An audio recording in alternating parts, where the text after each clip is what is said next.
बैसाखी का पर्व है। तिलक की चलती बहुत थी उस समय।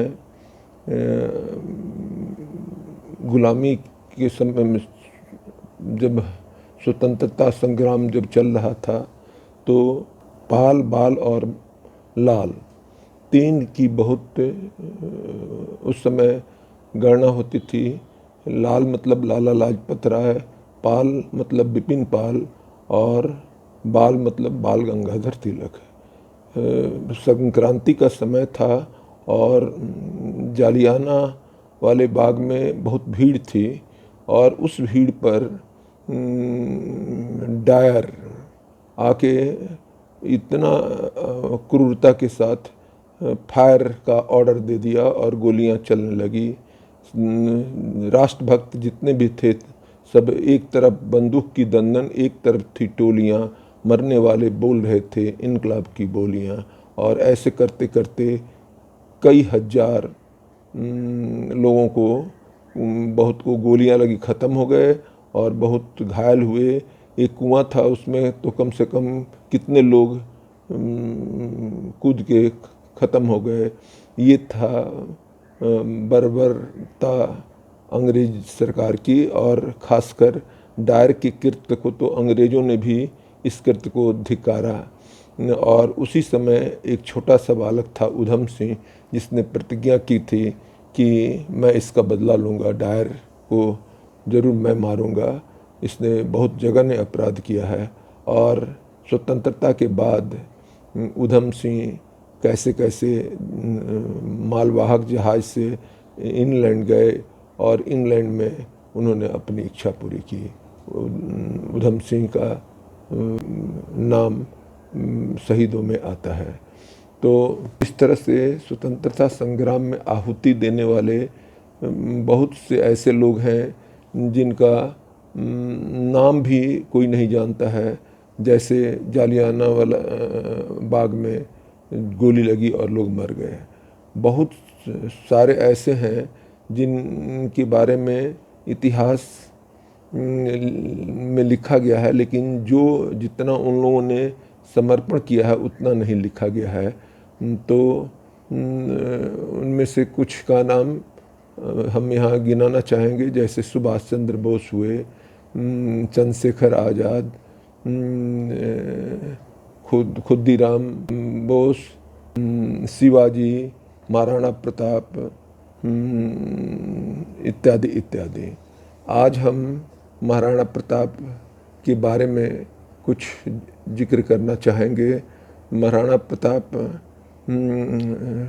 का जन्म 9 मई 1548 में हुआ था तथा मृत्यु नवंबर 1597, यानी ये 56 वर्ष की आयु में इनका निधन हो गया। इस छोटी सी अवधि में इन्होंने जो चमत्कार किया वह अनोखा है। इन पर इनकी सेना 20,000 थी और मुग़ल सम्राट अकबर की सेना 80,000 थी।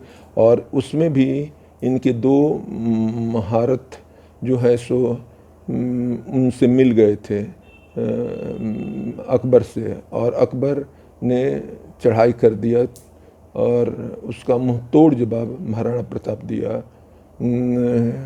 उनकी वो इनको गुलाम नहीं कर सके और ये सफल रहे।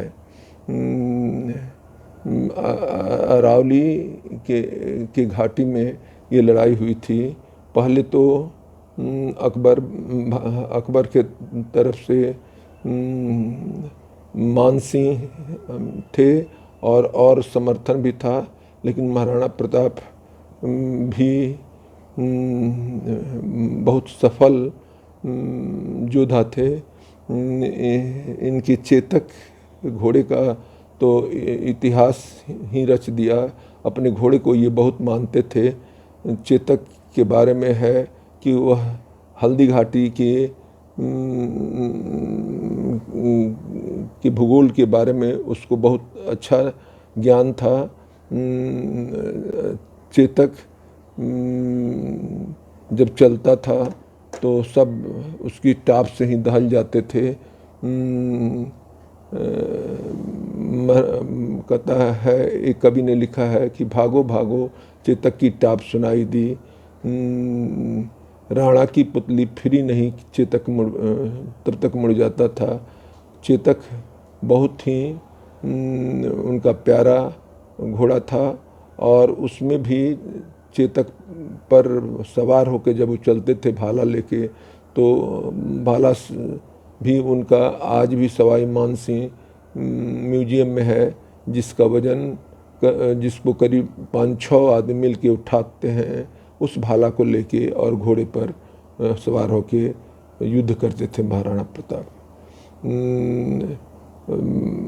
जब युद्ध को जाते थे तो उनकी पत्नी महाराणा प्रताप के साथ साथ चेतक को भी टीका लगाया करती थी और टीका को संबोधित करते हुए कहती थी कि ये पवन वेग से उड़ने वाले घोड़े तुझ पर सवार है, वो मेरा सुहाग है, रखना उन्हें संभाल के, तुम पर भार है पूरा देश का। और सचमुच इन लोगों के कहने के अनुरूप चेतक कमाल का काम करता था। एक बार महाराणा प्रताप बिल्कुल घिर गए थे और वहाँ से चेतक और महाराणा प्रताप ऐसी विपरीत स्थितियों में जो कायर होते हैं वो डरते हैं, जो वीर होते हैं वो तो उनकी तो और चमत्कारिक गुण आ जाता है। विघ्नों को जो गले लगाते हैं, कांटों में राह बनाते हैं, ऐसे ही पुरुष इतिहास को रचते हैं। महाराणा प्रताप सबको छिन्न भिन्न करते हुए चेतक को तो पहचान में था ही, एक ऐसे रास्ता को चुना जिसमें बहुत बड़ा नाला था। लोग ये नहीं समझ सकते थे कि उससे भी जाएगा। 2 सिपाही जो मुग़ल सिपाही थे पीछा कर रहे थे और उसके पीछे शक्ति सिंह थे। सिपाही सब पीछे से वार करता कि शक्ति सिंह उनको दोनों सिपाहियों को समाप्त कर दिया और घोड़ा उस मार्ग से इनको निकाल के चलते गया और नाला भी जो है सो पार कर गया जंप करके। इसी में वह गिरा और उसके बाद से उसकी मृत्यु हो गई। पहली बार महाराणा प्रताप जो है सो घोड़े के वियोग में आंसू बहाए हैं और नाला के इधर ही शक्ति सिंह रह गए। फिर शक्ति सिंह किसी तरह से उसको पार करके महाराणा प्रताप का पैर पकड़ लिए, कहे कि आज से जो दुश्मनी जो थी सो समाप्त और चेतक की जगह पर मैं रहूँगा और लड़ाई कंटिन्यू रहेगी। इसके बाद से लड़ाई हुई, उसमें महाराणा प्रताप को अपना महल छोड़ना पड़ा, अरावली के जंगलों में आ गए और जंगल में भोजन का इंतजाम कभी कभी रसद पहुंचता ही नहीं था, इससे सैनिक भी कमज़ोर होने लगे और 7 दिन हो गया है कुछ खाना नहीं मिला है, तो आज घास की रोटी बनी है, उसको भी कुत्ता लेके चला गया। रामधारी सिंह दिनकर ने बड़े अच्छे ढंग से इसको प्रस्तुत किया है कि सूख रही है बोटी बोटी, मिलती नहीं है घास की रोटी, गढ़ते हैं इतिहास सुजाका, नमन उन्हें मेरा सतबार। उसी समय एक विचित्र घटना घटती है कि एक सेठ आता है और बहुत सारे खजाना, मोहर इत्यादि महाराणा प्रताप को भेंट करता है। महाराणा प्रताप कहते हैं कि इसे मैं क्यों लूँ? तो सेठ कहा कि पहले राज और राजा है तब सेठ है, इसलिए आप अगर फिर आ जाइएगा तो मैं सेठ हो जाऊंगा, इसलिए इसे अपना ही समझिए। बाद में महाराणा प्रताप स्वीकार कर लिए और फिर सेना को उससे संगठित किए। 3000 भील सेना को ये किए और फिर एक बार बड़ी कस के लड़ाई हुई और उसमें लगभग दोनों पक्ष के 17,000 से अधिक सैनिक समाप्त हो गए और